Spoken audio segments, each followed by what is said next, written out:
আসসালামু আলাইকুম। প্রিয় দর্শক, একসময় আমার একটা ধারণা ছিল এবং এটা আমি বলতাম অনেককে, যে এই সরকার মানে ডক্টর ইউনূসের সরকার হয়তো কিছুটা আনাড়ি, হয়তো ঠিকঠাক মতো কাজগুলো বোঝেন না, কিন্তু সম্ভবত তারা অনেকটাই সৎ। তারা বিদেশে হয়তো টাকা পাচার করেন না, তারা নিজেরাও টাকা টোকা খুব একটা চুরিচামারি করেন না, এই ধরনের একটা ধারণা আমার ছিল এই কারণে আমার কাছে মনে হয়েছিল এরকম একটা বিপ্লবের মাধ্যমে, এরকম একটা গণ অভ্যুত্থানের মাধ্যমে যে সরকারটা আসে, তারা নিশ্চয়ই হারে হারে বুঝে যায় যে আগের সরকারটা কেন গেল, আগের সরকারটা কেন থাকতে পারলো না। দুর্নীতির কারণে, অপকর্মের কারণে, এই সমস্ত কারণে তারা গেল। তো সেই কাজগুলো আমিও করব, এত দ্রুত করব, দায়িত্ব পাওয়ার সঙ্গে সঙ্গে করা শুরু করব, এই চিন্তাটা আমার মধ্যে কাজ করেছিল। কিন্তু ওই তো বললাম যে মানুষ সব জানতা না, মানুষ ভুল করে। এখন আমার কাছে মনে হচ্ছে যে তখন হয়তো আমিও আসলে ভুল বুঝেছিলাম। এই কারণে বুঝেছিলাম যে নতুন নতুন খবর চোখে আসছে। আমরা দেখেছি, মাত্র একদিন আগে দেখলাম যে দুজন উপদেষ্টার এপিএস মানে একান্ত ব্যক্তিগত সহকারী যারা আছেন, দুজনকে সরিয়ে দেওয়া হয়েছে। কেন সরিয়ে দেওয়া হয়েছে কোনো ব্যাখ্যা নেই, কিন্তু এটা সবাই জানে যে কেন সরিয়ে দেওয়া হয়েছে।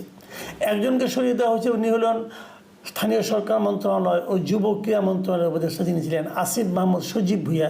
ওনার মানে সহকারী একান্ত সচিব মানে এপিএস মিস্টার মোয়াজ্জেম হোসেন, ওনাকে দায়িত্ব থেকে সরিয়ে দেওয়া হয়েছে। এবং আরও একজন হলো স্বাস্থ্য উপদেষ্টা নূরজাহান বেগমের ব্যক্তিগত কর্মকর্তা মোহাম্মদ তুহিন ফারাবি। এই দুজনকে সরিয়ে দেওয়া হয়েছে। এই দুজন কারা, এটা নিয়েও কিন্তু আপনারা প্রশ্ন করতে পারেন। এরা আসলে সরকারি কোনো কর্মকর্তা নয়, মানে কোনো ক্যাডার সার্ভিস থেকে আসেননি। এনারা এই উপদেষ্টাদের ব্যক্তিগত পরিচয়ের উপর ভিত্তি করে এসেছেন। অনেকে এটাও বলতেন যে আসিফ মাহমুদ সজীব ভুঁইয়ার যিনি একান্ত সচিব, সহকারী একান্ত সচিব ছিলেন, উনি নাকি তার ব্যক্তিগত জীবনে বন্ধুও ছিলেন। যাই হোক, এরকম লোক, তাকেও সরিয়ে দিতে হলো কেন সরে গেলেন? মাঝখানে একটা ফটো কার্ড দেখলাম একটা মিডিয়ার, সেখানে বলা হয়েছে যে এরই মধ্যে নাকি এই মোয়াজ্জেম হোসেন সাহেব মানে এই ব্যক্তিটা 3 শতাধিক কোটি টাকার মালিকও হয়ে গেছেন।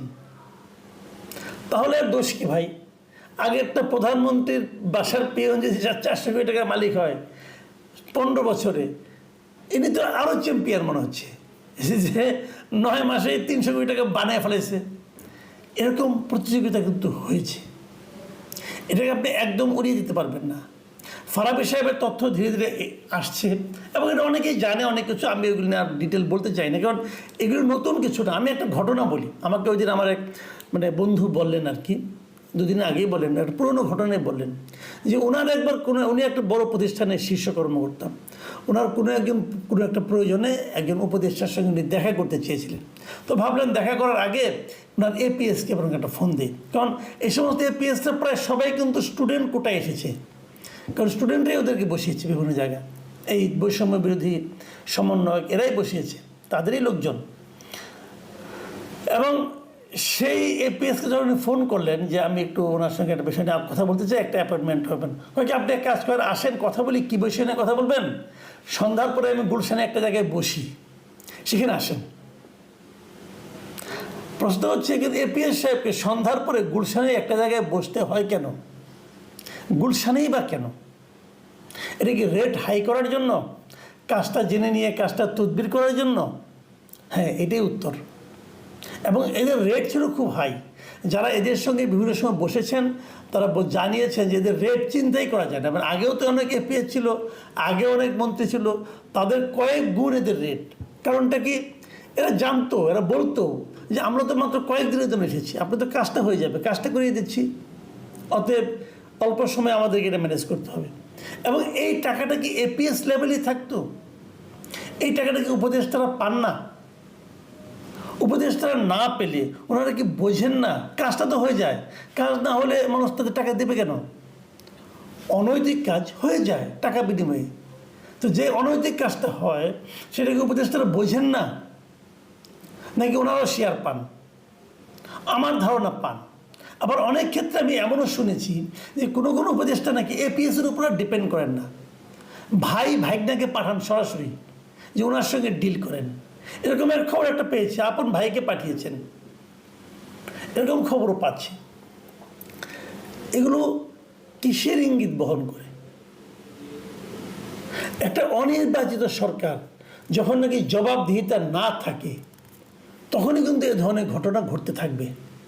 যেমন একটা প্রশ্ন আমি যদি করি, এই যে আপনার স্থানীয় সরকার মন্ত্রণালয়ের যিনি মন্ত্রী আছেন, তিনি ঢাকা উত্তরে একজন মেয়র নির্বাচিত করেন, মেয়রকে বসিয়েছেন, মেয়রের পদে আর কি, মেয়রের কাজ করার জন্য মোহাম্মদ এজাজকে বসিয়েছেন। আমি ওনার কোনো জবাবদিহিতা আছে? আমি যদি প্রশ্ন করি, ওনাকে যে আপনি বসালেন, কোন বিবেচনায় বসালেন? এই মোহাম্মদ এজাজ সাহেব কি কখনো কোনো সিটি কর্পোরেশন চালিয়েছেন? ওনার কোনো এক্সপিরিয়েন্স আছে? কখনো কোনো সরকারি দায়িত্ব পালন করেছেন? করেননি। তাহলে ওনাকে আপনি বসালেন কোন বিবেচনা? এই যদি প্রশ্ন করে আপনি কি জবাব দিবেন? দেবেন না। কেন দিবেন না? কারণ আপনার সরকারের কেউ জবাবদিহিতার মধ্যে নেই। আপনি যা ইচ্ছা তাই করতে পারেন। এই যা ইচ্ছা তাই করার ক্ষমতা সম্পন্ন একটা সরকারকে আমরা কতদিন বয়ে বেড়াবো? এবং তারা যা ইচ্ছা তাই করার মাধ্যমে কি করেন তার তো কিছু কিছু নমুনা পাচ্ছি। আমি কেবল এই সরকারের কথাই বা আমি বলবো কেন, এই ছাত্রদের যারা নাকি সরকারের পার্ট এখনো হন নাই, অথচ বাইরে আছেন, তারাও কি সরকারের উপর বিভিন্ন কর্মকাণ্ডের উপর নানাভাবে প্রভাব বিস্তার করছেন না? তারাও কি টুপাইস কামাচ্ছেন না? তা না হলে এই গাজী সালাউদ্দিন তানভীরকে কেন সরিয়ে দেওয়া হলো? গাজী সালাউদ্দিন তানভীর তো একদম এলেবেলে কোনো লোক না, নতুন দল, এই জাতীয় নাগরিক পার্টির উনি যুগ্ম সদস্য সচিব। কয়েকদিন আগে তাদের এক সভায় এটা নিয়ে আপত্তি উঠেছিল, কয়েকদিনের ব্যাপারে অভিযোগ উঠেছিল, এবং একে নিয়ে একটা পত্রিকায় রিপোর্ট পর্যন্ত হয়েছে।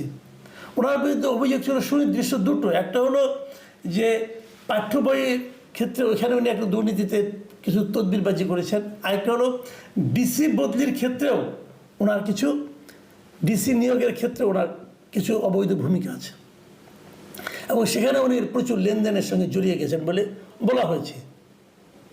আপনার গাজী তানভীরকে চেনেন? দেখুন ওনার ছবি দেখেন আপনারা, কি নুরানি চেহারা। এরকম নুরানি চেহারার দ্বিতীয় একটা লিডার আপনি বের করতে পারবেন না।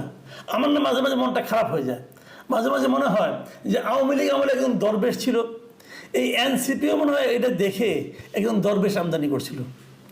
এখন এরকম একজন দরবেশ মানে সম্ভাব্য দরবেশ, তার উত্থান আমরা দেখতে পেলাম না, নাকি দেখতে পাবো তাও জানি না। কারণ কি, এনসিপি কিন্তু গাজী তানভীরকে বহিষ্কার করেনি, আপাতত দায়িত্ব থেকে অব্যাহতি দিয়েছে, এটা শোকজ করেছে, 7 দিনের মধ্যে জবাব দিতে বলেছে। যদি গাজী তানভীর সাহেব ভালো জবাব দিতে পারেন, যদি সেই জবাব তাদের কাছে গ্রহণযোগ্য মনে হয়, তাহলে উনি আবার ফিরে আসবেন। তখন আমরা আবার একটা দরবেশ প্রাপ্তির সম্ভাবনার মধ্যে থেকে যাব। এই জাতি সেই প্রত্যাশা নিয়ে থাকবে, তাহলে আমরা বোধহয় একজন দরবেশ পেতে যাচ্ছি। হচ্ছেটা কি ভাবুন একবার। এই ছাত্ররা আন্দোলন করেছে, কোনো সন্দেহ নাই, আন্দোলনের সামনে তারা ছিল, এবং আন্দোলন যখন বিজয় হয়েছে, যখন শেখ হাসিনা পালিয়ে গেছে, তখন আন্দোলনের পুরো কৃতিত্ব তারা নিজেদের বলে দাবি করেছে, এবং এই দাবি করার মাধ্যমে তারা বিপুল ক্ষমতা অর্জন করেছে, এবং সমস্ত জায়গায় তারা ঢুকে পড়েছে, এবং ঢুকে যত তদবির সঙ্গে তারা জড়িয়ে পড়েছে। ঠিক হয়েছে কাজটা। দেখুন আরেকজনের কথা বলি, যাকে আমি ব্যক্তিগতভাবে পছন্দই করতাম এতদিন, মানে এনসিপির অনেক লিডারের সঙ্গে আমার পার্সোনালি পরিচয় আছে, এবং এদের ডিগনিটিকে, এদের ইন্টিগ্রিটিকে আমি খুব পছন্দই করি। ভালো কথা বলে পড়াশোনা করা, এবং আমি এদেরকে সবাইকে প্রাথমিকভাবে তো সবাইকে আমি সৎ মনে করতাম। আস্তে আস্তে কিছু কমতেছে। এখন আমি যার কথা বলছি সে হচ্ছে এই যে আব্দুল হান্নান মাসুদ, এই হাতিয়ায় বাড়ি, এই ভদ্রলোককে আমি পছন্দ করি, পার্সোনালি আমি পছন্দ করি। কিন্তু এখানে কি দেখলাম, ওনার সঙ্গে আমি একাধিক টক শোতে ছিলাম, মানে কিছু খুব আবেগপ্রবণ ছেলে প্রায় কান্নাকাটি করেন, এবং এ কী করেছে, এর নামে কী অভিযোগ উঠেছে যে সে নাকি একটা প্রায় 1 কোটি টাকা 1.5 কোটি টাকা দামের গাড়ি চালায়। তো এই গাড়ি উনি কোথায় পেলেন? উনি কিন্তু আগে বলেছেন, সরাসরি টেলিভিশনে বলেছেন যে উনি হলো ওনাদের গ্রামের, ওনাদের এলাকার সবচেয়ে দরিদ্র পরিবার। ওনাদেরটা একটা ঘর আছে, সেই ঘরটা নাকি পড়ে যায় অবস্থা। সেরকম ঘরের একটা ছেলে এখন 1.5 কোটি টাকা দামের গাড়ি চালায়, এবং ওনাকে জিজ্ঞাসা করলে উনি কী বলছেন, গাড়িতে লুকিয়ে রাখা যায় না রে ভাই। ওনাকে জিজ্ঞাসা করার উনি কী বলেছেন, যে জামাতপন্থী একজন ব্যবসায়ী যিনি বিদেশে থাকেন, প্রবাসে থাকেন, তিনি না গিয়ে গাড়িটা ওনাকে চালাতে দিয়েছেন। আমার দুটো প্রশ্ন জনাব মাসুদ, আপনাকে আমার দুটো প্রশ্ন। প্রথম প্রশ্ন হলো যে এই গাড়িটা উনি আপনাকে কেন দিলেন? আগে দিলেন না কেন? কখনো আপনি ওনার আত্মীয় হন, আগে কেন দিলেন না? আপনি ওনাকে ভালোবাসেন, তা আগে কেন ভালোবাসলেন না? এখন ক্ষমতা বান বলে ভালোবাসেন। উনি আবার জামাতপন্থী, তার মানে কি আপনিও তো জামাতপন্থী? জামাতের একজন লোক জামাতপন্থী নয় এমন একজন লোককে গাড়ি দেবে কেন? উনিদেরকে রাজনীতি করেন, তাহলে আপনি কি জামাতের পারপাস সার্ভ করবেন এখানে? হতে পারে, আমার কোনো আপত্তি নাই, জামাত একটা পলিটিক্যাল পার্টি, আমার কোনো বক্তব্য নেই এতে। সেটা বলেন, তাহলে আপনি জামাতে জয়েন করেন, সমস্যাটা কি? আচ্ছা, এটুকু না হয় গেল। তারপরে কথা, আপনাদের মনে আছে নিশ্চয়ই যে বিগত সরকারের আমলে ওবায়দুল কাদের সাহেব, ওনার দামি দামি ঘড়ি নিয়ে নানা ধরনের কিন্তু কথাবার্তা হতো। 10 লাখ, 20 লাখ, 30 লাখ টাকা দামে ঘড়ি উনি পড়তেন। উনি কি বলতেন? ওনাকে নিয়ে কেউ গিফট করেছে। কেন গিফট করে ভাই? গিফট এই কারণে, পৃথিবীর কোনো ব্যবসায়ী বিনা কারণে কিছু কাউকে দেয় না। তাদের সব উপহারই হলো এক ধরনের ইনভেস্টমেন্ট। তারা জানে এই লোকটা সামনে ক্ষমতায় যাবে, অথবা ক্ষমতাবান হবে, অথবা ক্ষমতাবান আছে, তার কাছ থেকে আমার বিনিময়ে কিছু পেতে হবে, এই জন্য তারা দেয়। তো এখানে কি তাই হয়েছে? আপনি তাকে কী দিবেন বিনিময়ে, অথবা কী দেওয়ার গ্যারান্টি দিয়েছেন, অথবা কী দিয়ে দিয়েছেন ইতিমধ্যে? আপনাদের তো পাওয়ারফুল, আপনি একদম তদবির করলে, ফোন করলে তো কাজ হয়ে যায়। নিশ্চয়ই ওনার জন্য কোনো ব্যবসায়িক সুবিধা আপনি করে দিয়েছেন, সেক্ষেত্রে একটু ঘুষ। আসলে কি হচ্ছেটা কি? এদের কি চক্ষু লজ্জাও নাই? আচ্ছা ধরেন, একটা কথা আমি বলি, একটা কথা বলে শেষ করি। এই যে 1.5 কোটি টাকা গাড়ি, এই গাড়ি দিয়ে ঢাকা থেকে হাতিয়া যেতে কত হাজার টাকা দামে, কত হাজার টাকা তেল খরচ হবে? এই গাড়িটা তো ভাই ওই 700-800 সিসির গাড়ি না। 1 লিটার তেল দিয়ে এই গাড়িটা বড় জোর 5 কিলোমিটার চলবে। তো এই যে বিপুল অঙ্কের খরচ আপনি কোথায় করবেন? আপনি কি চাকরি করেন? আপনি ইনকামটা কি? হান্নান মাসুদের ইনকামটা কি ভাই? বলেন না, ইনকামটা কি আপনার? তো এই প্রশ্নগুলো কিন্তু উঠছে, এবং উঠছে বলেই অত্যন্ত দ্রুত বেগে এই এনসিপির জনপ্রিয়তা শূন্যের দিকে ধাবিত হচ্ছে। বিষয়টা মাথায় রাখুন। সামনে আরও অনেক দিন আপনাদের কিন্তু পথ চলতে হবে। আরও অনেকের নাম ধরে ধরে বলা যায়, আর বলছি না, আগামীতে বলতে হতে পারে। কিন্তু আপনাদের সতর্ক হওয়ার জন্য আহ্বান জানাচ্ছি। আপনাদের নিয়ে কিন্তু এই জাতি এবং ব্যক্তিগতভাবে আমি অনেক আশা করেছিলাম। যা দেখছি এতে হতাশাই বাড়ছে। অনেকে আমাকে বলেন আমি কেন এনসিপি পিছনে লেগে আছি। ভাই, আমি কারোর পিছনে লেগে নেই। যা দেখছি, যা ঘটছে, যা আপনারাও দেখছেন, সেই প্রশ্নগুলি কেবল করছি। প্রিয় দর্শক, এখন এ পর্যন্তই। আল্লাহ হাফেজ।